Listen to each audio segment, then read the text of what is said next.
ரீசெண்டாக ஒரு ஃபங்க்ஷன் விஷயமா மதுரையில் இருக்க ராயல் கோர்ட்டுக்கு தான் நாங்கள் போயிருந்தோம். அங்கே நாங்கள் சாப்பிட்ட பஃபே ஃபுட்டை பற்றி தான் இந்த வீடியோவில் போடுறோம். இது என்ன ஃபங்க்ஷன் சொல்லிட்டு இந்த வீடியோவோட கடைசியில் சொல்கிறேன். ஸோ வீடியோவை ஸ்கிப் பண்ணாமல் நீங்கள் பாருங்கள். இந்த பஃபேல என்னென்ன இருந்துச்சு, டேஸ்ட் எப்படி இருந்துச்சுன்னு சொல்லி நான் டீட்டெயிலாக எக்ஸ்பிளைன் பண்ணுறேன்.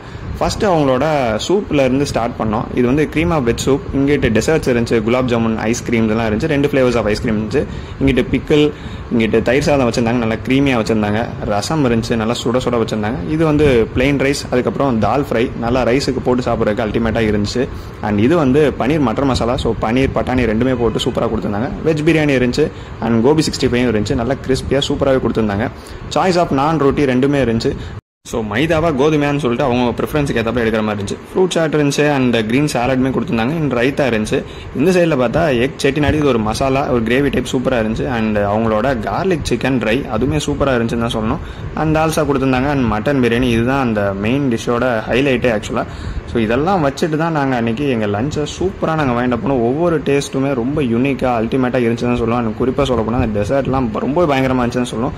ஸோ ஃபஸ்ட்டு பிளேட்டில் கொஞ்சமாக எல்லா சாலட்ஸ்லாம் எடுத்துகிட்டு வந்துட்டு அதுக்கப்புறம் இந்த egg masala, garlic chicken, mutton biryani, gobi 65 சொல்லி ஃபஸ்ட்டு இந்த மாதிரி ஐட்டத்துலேருந்து ஸ்டார்ட் பண்ணோம். ஒவ்வொன்றோட டேஸ்ட்டுமே ரொம்ப யூனிக்காக இருந்துச்சு. அண்ட் அந்த மட்டன் பீசஸ்லாம் நல்லா டெண்டராக செம்மையாக குக் பண்ணியிருந்தாங்க. அண்ட் ஃப்ளேவர் நல்லா சீரக சம்பா பிரியாணியில் செம்மையாக இருந்துச்சு. நெக்ஸ்ட் ரவுண்டுக்கு அவங்களோட சாய்ஸ் ஆஃப் ரோட்டீஸ் அண்ட் நான் இதை சூஸ் பண்ணிட்டு அதுக்கப்புறம் அவங்ககிட்ட வந்து அந்த பன்னீர் மசாலா, பன்னீர் மட்டர் மசாலா அண்ட் கோபி 65 எங்களுக்கு ரொம்ப பிடிச்சுன்னு சொல்லிட்டு திருப்பி 2-3 ரவுண்ட் நாங்கள் போயிட்டு இருந்தோம். பஃபே ஸோ கேட்கவே தேவையில்லை. அங்கேருந்து மற்ற எல்லா டிஷ்ஷஸுமே எடுத்து சாப்பிட்டோம். பட் பெருசாக நாங்கள் வீடியோவில் கவர் பண்ண முடியல. பட் எல்லாத்தோட டேஸ்ட்டும் ரொம்பவே அல்டிமேட்டாக இருந்துச்சுன்னு சொல்லணும். ஃபைனலாக டெசர்ட் இல்லாமல் குலாப் ஜாமுன் இருந்துச்சு, ஐஸ்கிரீம் இருந்துச்சு. இது 2 மிக்ஸ் பண்ணுறதானே நம்ம பழக்கமே.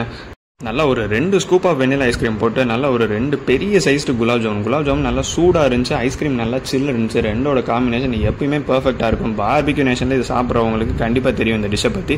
இதை வச்சு சூப்பராக அந்த லஞ்சை வைண்ட் அப் பண்ணோம். அண்ட் நான் ஃபஸ்ட்டே சொன்ன மாதிரி இது என்ன ஃபங்க்ஷன் நான் முதல்ல சொல்லலை. இது ஆக்சுவலாக வேறு எதுவுமே கிடையாது. என் பையனோட நேமிங் செரமனி 30 டேஸில் என் பையன் நியூ பார்ன், அவனோட நேமிங் செரமனி ஃபங்க்ஷனில் தான் இது நடந்துச்சு. ஸோ ஆக்சுவலாக இது யாரோ ஃபங்க்ஷனுக்கு போல், இது எங்கள் வீட்டோட ஃபங்க்ஷன் தான். அதில் இருந்த லஞ்ச் வீடியோ தான் இது. See you.